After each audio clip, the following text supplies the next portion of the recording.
സംസ്കാരം എവിടെയുണ്ടോ അവിടെ എന്നും തിസാമണി ഉണ്ടാവുള്ളൂ, അനക്കി ഉണ്ടാവുള്ളൂ എന്ന് സൂചിപ്പിക്കുന്ന ഒരു കഥയാണ് ആരുടെ? സുഗ്രീവന്റെയും ഭാര്യയുടെയും കഥ. ശരിയല്ലത്? ഇന്ന് പ്രസക്തിയുള്ള ഒരു കാര്യമല്ലത്? ലോകത്തിന് ആവശ്യമുള്ള ഒരു സന്ദേശമല്ലേ ഇത്? ആണോ? നോക്കൂ നിങ്ങൾ, രാമായണത്തിന്റെ ഇന്നത്തെ കാലഘട്ടത്തിലെ പ്രസക്തി. ഇനി മൂന്നാമത്തെ നമ്മൾ നോക്കുകയാണെങ്കിൽ ലങ്ക, രാവണൻ. നമ്മളൊക്കെ കരുതിയിരിക്കുന്നത് രാവണൻ വളരെ ബാഡ് ക്യാരക്ടർ എന്നാണ്. പക്ഷെ ഈ such a great scholar, Vedic സ്കോളറാണ്, ശിവന്റെ ഭക്തനാണ്, കൈലാസം വരെ കയ്യിലെടുത്ത് അമ്മാനമാടിയ ആളാണ്. ആര്? രാവണൻ. കേട്ടില്ലേ? ആ രാവണന്റെ 10 തല എന്നൊക്കെ നമ്മൾ കേട്ടിരിക്കുന്നത്. 10 തലയല്ല രാവണനുള്ളത്. അങ്ങനെ ആയാലും അപകടമാണ്. 10 തലയുള്ള ഒരാൾക്ക് ജീവിക്കാൻ പറ്റില്ല എന്നുള്ള ഏത് പൊട്ടനും അറിയാം. ഒരു തല തന്നെ പല്ല് തേച്ച് വെളുപ്പിക്കാൻ നമ്മൾ ഇഷ്ടപ്പെടുന്ന എത്ര? അയാൾക്ക് കോൾഗേറ്റ് കമ്പനിയിൽ ജോലിയുണ്ട് അല്ലേ? നമ്മള് പിന്നെ പേസ്റ്റ് കമ്പനിയിൽ ജോലി ചെയ്യേണ്ടി വരും. 10നും എത്ര പേസ്റ്റ് വേണം? ഇതൊരു കൂട് വാങ്ങിച്ചാൽ തന്നെ ഒരു 10 ദിവസം കൊണ്ട് കുട്ടികളെ അടിച്ച് തീർക്കണോ സാധനം? ഇല്ലേ? ശരിയല്ലത്? ഞാൻ ആലോചിക്കാറുണ്ട്, ഈ രാവണന്റെ കാലത്തൊക്കെ ടൂത്ത് ബ്രഷും ടൂത്ത് പേസ്റ്റും ഒക്കെ ഉണ്ടായിരുന്നെങ്കിൽ ഭയങ്കര കമ്പനിക്ക് നല്ല ഡിമാൻഡ് ആയിരിക്കും അല്ലേ?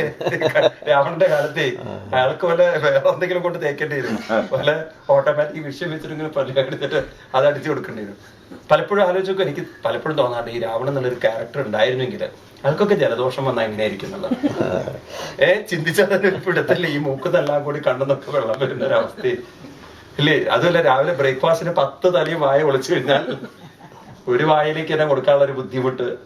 അപ്പോ ഈ കഥയിൽ നമ്മൾ മനസ്സിലാക്കേണ്ട, രാവണൻ എന്നുള്ളത് ദശ തലയുള്ളവനല്ല, ദശമുഖനാണ്.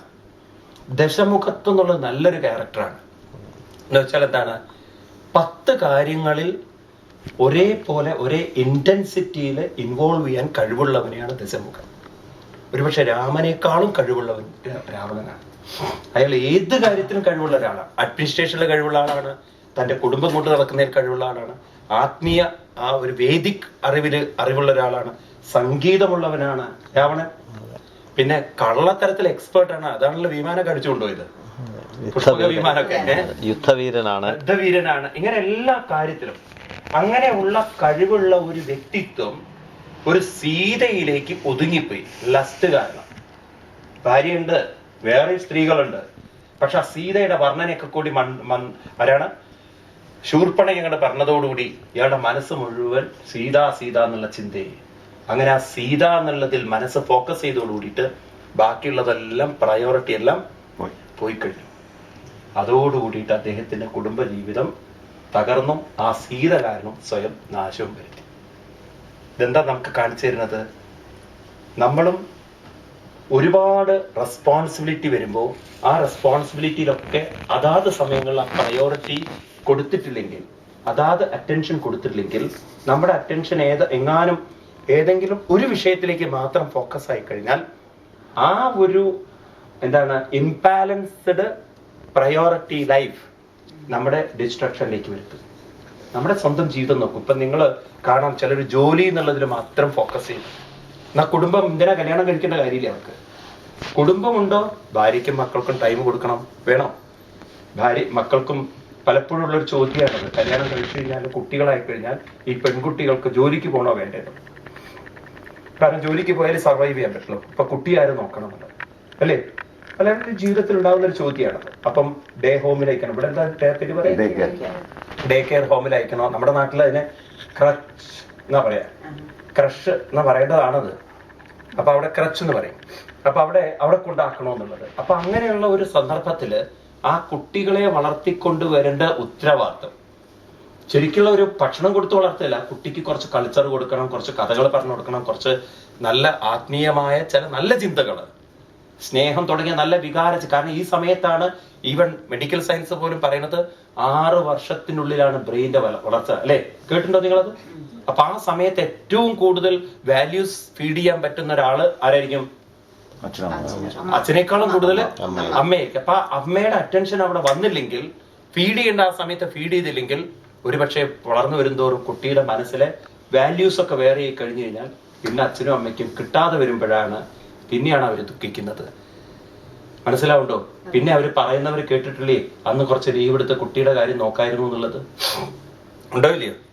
അപ്പൊ അവിടെ ഒരു പ്രയോറിറ്റിയിൽ വ്യത്യാസം വരുത്തണം. ഒരു ചെറിയൊരു ജോലി സംഘടിപ്പിക്കണം, കുട്ടിയും കൂടി നോക്കാൻ പറ്റുന്നതിലേക്ക് വരണം, അല്ലെ? അങ്ങനെയുള്ള ഒരു അഡ്ജസ്റ്റ്മെന്റിലേക്ക് വരാൻ പറ്റുന്ന ഒരു മനസ്ഥിതി മനസ്സിലാവുണ്ടോ നിങ്ങൾക്ക്? അപ്പൊ നമുക്കും ഒരുപാട് റെസ്പോൺസിബിലിറ്റി, ആ റെസ്പോൺസിബിലിറ്റിക്ക് അനുസരിച്ച് നമ്മൾ എന്ത് വേണം? അതിനെ പ്രയോറിറ്റൈസ് ചെയ്യണം. വീട്ടിലെത്തിക്കഴിഞ്ഞാൽ ഗൃഹനാഥൻ, അപ്പൊ കുട്ടികളുടെ അടുത്ത് എത്തിക്കഴിഞ്ഞാൽ അച്ഛൻ, ഭാര്യയുടെ അടുത്ത് കഴിഞ്ഞാൽ ഭർത്താവ്. ഇങ്ങനെ രാവണനെ പോലെ ഓരോ മുഖത്തിലും നമുക്ക് അറ്റൻഷൻ കൊടുക്കാൻ സാധിച്ചാൽ ഒരിക്കലും അവിടെ ഒരു ഡിസ്ട്രക്ഷൻ വരില്ല എന്നറിയാം. പലരുടെയും ജീവിതത്തിൽ അങ്ങനെയാണല്ലോ ഡിസ്ട്രക്ഷൻ വരുന്നത്. ഓഫീസ് ഓഫീസ് ഓഫീസ് എന്ന് പറഞ്ഞിട്ട് നടക്കുന്ന ഒരാൾക്ക് കുടുംബജീവിതം വിട്ടുപോയാൽ കഴിഞ്ഞില്ല അയാളുടെ ജീവിതം. ആ ഓഫീസ് ജീവിതം കൊണ്ട് അയാളുടെ ജീവിതം തകർന്നുണ്ടാവും. ഉണ്ടാവോ? ഉണ്ടോ ഇല്ലയോ? എന്നാൽ വെറും കുടുംബജീവിതം മാത്രം നോക്കുക, ഓഫീസും ഇല്ല, മറ്റുള്ള കാര്യമില്ല, അയാളുടെ ജീവിതം കഴിഞ്ഞിട്ടുണ്ടാവില്ലേ? 24 മണിക്കൂർ വീട്ടിൽ ഇരുന്ന് ഇരിക്കുന്ന ഭർത്താക്കന്മാരെ കാണാൻ പറ്റില്ലേ? ഭാര്യയ്ക്ക് ബോറടിക്കും. കാരണം ഭാര്യ പറയും നിങ്ങൾ ഇവിടെ ഇരുന്നോളൂ, ഞാൻ വേറെ ആൾ നിങ്ങൾ പോവാം. മനസ്സിലായില്ലേ? തമാശയല്ല, അത് ബോറടിക്കും. അപ്പൊ അങ്ങനെ ഒരു എന്തായാലും പറയാ ബാലൻസ്ഡ് ലൈഫ്. ആ ബാലൻസ്ഡ് ലൈഫ് ഇല്ലെങ്കിൽ സെൽഫ് ഡിസ്ട്രക്ഷൻ ഉണ്ടാവും എന്ന് നമുക്ക് പറഞ്ഞു തരുന്ന ഒരു കഥയാണ് ഇത്. അമിതമായാൽ അമൃതം വിഷം എന്നുള്ളത്. നമുക്ക് പണ്ടുള്ളവരുടെ വാക്കുകളൊക്കെ ഇന്ന് നമുക്കത് വളരെ ഇതൊക്കെ ഒരു സയന്റിഫിക് ആൻഡ് മാനേജ്മെന്റ് ലെവലില് ആവശ്യമാണ് ഇന്നത്തെ തലമുറയ്ക്ക്, അല്ലെ? നല്ലൊരു സ്റ്റോറിയല്ലേ ഇത്, രാവണന്റെ കഥ ആണോ അല്ലേ? എവിടെയോ ഒരു ലസ്റ്റ്, എവിടെയോ ഒരു ഓവർ അറ്റൻഷൻ, അത് മറ്റുള്ളതിൽ നിന്ന് അറ്റൻഷൻ ഡൈവേർട്ട് ചെയ്ത് അത് കാരണം അയാൾ സെൽഫ് ഡിസ്ട്രക്ഷൻ വരുത്തി. ശരിയല്ലേ? സ്വന്തം കുടുംബമൊക്കെ തകർത്ത് അനുജന്മാരൊക്കെ അദ്ദേഹത്തിന് വിട്ടുപോയി. മനസ്സിലല്ലേ? ഇതൊക്കെ നമുക്ക് കാണിച്ചു തരികയാണ്. നമ്മളോടും പറയുന്നത് എല്ലാം ഒരു ബാലൻസ്ഡ് ആയിട്ട് നിങ്ങൾ കൊണ്ടു നടക്കും, അല്ലെങ്കിൽ റെസ്പോൺസിബിലിറ്റി നിങ്ങൾ ഏറ്റെടുത്തു നിങ്ങളുടെ അറ്റൻഷൻ ആവും. പലരും നിങ്ങൾക്ക് കാണാം സംഘടനകളിലൊക്കെ ഉത്തരവാദിത്വം, പക്ഷെ ആ സംഘടനയുടെ ഒരു പ്രവർത്തനത്തിലും ഉണ്ടാവില്ല. പറയാറില്ലേ അങ്ങനെ? ഒരു ഉത്തരവാദിത്വം ഏറ്റെടുക്കാതെ എന്താണ് അതിന്റെ ഫൈനൽ ഫോട്ടോ അതിൽ മാത്രം വരും. അതിലെന്ത് കാര്യമുണ്ട്? മനസ്സിലായില്ലേ? ആ ഒരു റെസ്പോൺസിബിലിറ്റി ഏറ്റെടുത്തു അത് ചെയ്യണം. നമ്മുടെ ഭാഷയിൽ എനിക്കൊന്നും ചെയ്യാൻ പറ്റില്ല, അതുകൊണ്ട് എനിക്ക് ഉത്തരവാദിത്വം ഒന്നും പറ്റില്ല, അതുകൊണ്ട് ഡോണ്ട് പുട്ട് മൈ നെയിം എന്ന് നമ്മൾ പറയാറില്ലേ? If my name is there I have to work sincerely. നമ്മളെ ഓപ്പൺ ആയിട്ട് പറയുന്നവരുണ്ട്, ഉണ്ടോ? അപ്പൊ അതൊക്കെ നമ്മുടെ ജീവിതത്തിൽ ആവശ്യമായിട്ടുള്ള കുറെ കാര്യങ്ങളാണ് പറഞ്ഞു തരുന്നത്. അപ്പൊ കല്യാണം കഴിക്കുമ്പോ തന്നെ നമുക്ക് വലിയ റെസ്പോൺസിബിലിറ്റി ഉണ്ട്, ഉണ്ടോ? നോക്കൂ, ഇന്നത്തെ കുട്ടികൾക്ക് ആ റെസ്പോൺസിബിലിറ്റിയിലേക്ക് മനസ്സ് വരാൻ പറ്റാത്തതുകൊണ്ടാണല്ലോ ജീവിതം അവര് ഡിസ്റ്റർബ്ഡ് ആക്കി കൊണ്ടു നടക്കുന്നത്. കല്യാണം കഴിച്ചു കഴിഞ്ഞാൽ ഇപ്പൊ ഒരു സ്ത്രീയുടെ കാര്യമാണെങ്കിൽ ഭർത്താവിനെയും ഭർത്താവിന്റെ വീട്ടുകാരെ അറ്റൻഡ് ചെയ്യണം, വേണോ? അതിലുണ്ടാവുന്ന കുട്ടികളെ വളരെ കെയർ ചെയ്തിട്ട് കൊണ്ടുവരണം, വേണോ? വേണ്ടേ? അതേപോലെ ഭർത്താവിനും ഭാര്യയുടെ വീട്ടുകാരും ഒക്കെ ആയിട്ട് ഒരു റിലേഷൻഷിപ്പ് വെക്കണം, വേണോ? അപ്പോഴേ ഒരു സോഷ്യലൈസ്ഡ് ജീവിതമാവുന്നുള്ളൂ, വേണോ? അച്ഛൻ എന്ന് പറഞ്ഞാൽ പോരാ, കുട്ടികളുടെ കാര്യത്തിൽ ശ്രദ്ധ വെക്കണ്ടേ? അതല്ലേ മിക്കവാറും നമ്മുടെ നാട്ടിൽ പറയാറ്, അച്ഛൻ എന്ന് പറഞ്ഞ് നടന്നാൽ പോരാ, കുട്ടികളുടെ അച്ഛൻ കുട്ടികൾക്ക് വല്ലതും പറഞ്ഞു കൊടുക്കണം എന്ന് പറയാറില്ലേ? നമ്മുടെ നാട്ടിൽ പറയുന്ന കുറെ ഭാഷകൾ നോക്കിയാൽ അറിയാൻ പറ്റും അയാള് ബാലൻസ്ഡ് അല്ല എന്നർത്ഥം. അത് ഈ കഥകളൊക്കെ നമുക്ക് രാമായണത്തിൽ നിന്ന് പഠിക്കാൻ പറ്റും. അപ്പൊ എന്നെ സംബന്ധിച്ച് രാമായണം എന്ന് പറയുന്നത് നമുക്ക് പ്രാക്ടിക്കലാക്കാൻ പറ്റുന്ന, നമുക്ക് പ്രാക്ടിക്കൽ ആക്കേണ്ടുന്ന, എന്നാൽ ജീവിതത്തിൽ ഒരിക്കലും യുദ്ധം ഉണ്ടാവില്ല. അയോധ്യ എന്നുള്ളതിന് യുദ്ധമില്ലാത്തത് നടന്നത്. അങ്ങനെ ഒരു യുദ്ധമില്ലാത്തൊരു ജീവിതം കണ്ടെത്താൻ, ഒരു ഡിസാർമണി ഇല്ലാത്ത ജീവിതം കണ്ടെത്താൻ, ഒരു മിസ്അണ്ടർസ്റ്റാൻഡിങ് ഇല്ലാത്ത ജീവിതം കണ്ടെത്താൻ സഹായിക്കുന്ന ഒരു ഉത്തമ മാനേജ്മെന്റ് ഗ്രന്ഥമാണ് ഏത്? രാമായണം. ശരിയല്ലേ? അങ്ങനെ നോക്കൂ, നിങ്ങൾ എന്തെല്ലാം പഠിക്കാൻ പറ്റും. അപ്പൊ ഇന്നും രാമായണത്തിന് പ്രസക്തി ഇല്ല എന്ന് പറയാൻ പറ്റുമോ? ശ്രീരാമ രാമ രാമ ശ്രീരാമചന്ദ്ര ജയ, ശ്രീരാമ രാമ രാമ ശ്രീരാമഭദ്ര ജയ, ശ്രീരാമ രാമ രാമ സീതാഭിരാമ രാമ, ശ്രീരാമ രാമ രാമ ലോകാഭിരാമ ജയ, ശ്രീരാമ രാമ രാമ രാവണാന്തക രാമ, ശ്രീരാമ മമ ഹൃദി രമതാം രാമ രാമ, ശ്രീരാഘവാത്മാ രാമ ശ്രീരാമ രമാപദേ, ശ്രീരാമ രമണീയ വിഗ്രഹ നമോസ്തുതേ, ശ്രീരാമ രമണീയ വിഗ്രഹ നമോസ്തുതേ, നാരായണായ നമോ നാരായണായ നമോ നാരായണായ നമോ നാരായണായ നമ. ശ്രീരാമനാമം പാടി വന്ന പൈങ്കിളി പെണ്ണേ, ശ്രീരാമചരിതം നീ ചൊല്ലിടുമടിയാതെ. ശാരിക പൈതദാനം വന്ദിച്ചു വന്ദ്യന്മാരെ ശ്രീരാമസ്മൃതിയോടെ പറഞ്ഞു തുടങ്ങിനാൾ. കാരണനായ ഗണനായകൻ ബ്രഹ്മാത്മകൻ കാരുണ്യമൂർത്തി ശിവശക്തി സംഭവൻ ദേവൻ.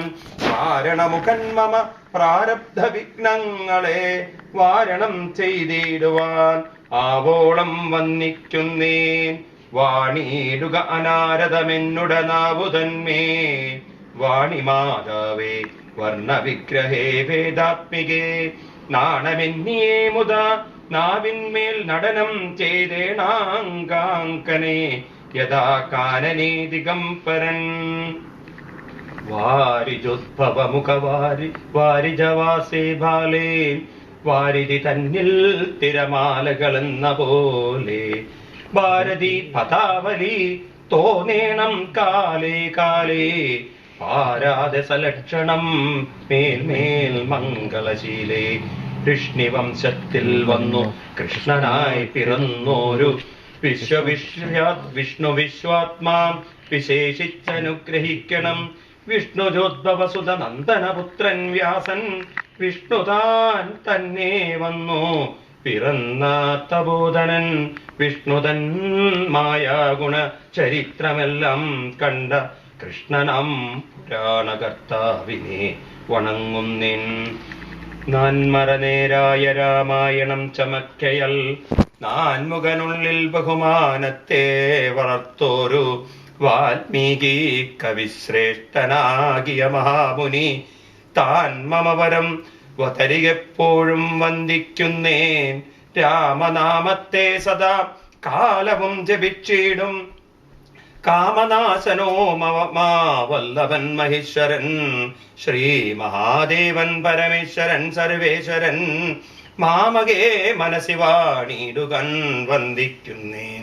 പാരിജോൽപവനാദിയാകിയ ദേവന്മാരും നാരദ പ്രമുഖരാകിയ മുനികളും വാരിത ശരാരാദി പ്രാണനാഥയും മമ വാരിജമകളായ ദേവിയും തുണക്കേണം.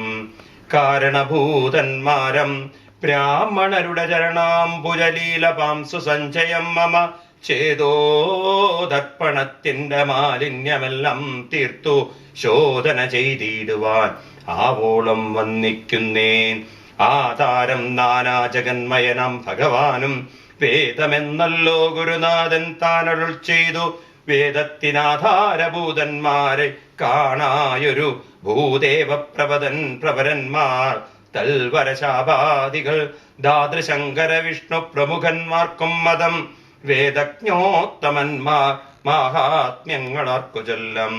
പാദസേവകനായ ഭക്തനം ദാസൻ ബ്രഹ്മ പാദജനജ്ഞാനിനാമധ്യനായുള്ളൊരു ഞാൻ വേദസംഹിതമായ മുമ്പുള്ള ശ്രീരാമായണം ബോധഹീനന്മാർക്കറിയാം വണ്ണം ചൊല്ലിയിടുന്നേൻ. വേദാന്താദി വിദ്യകളെല്ലാം ചേതസി തെളിഞ്ഞുണർന്നാവോളം തുണക്കേണം.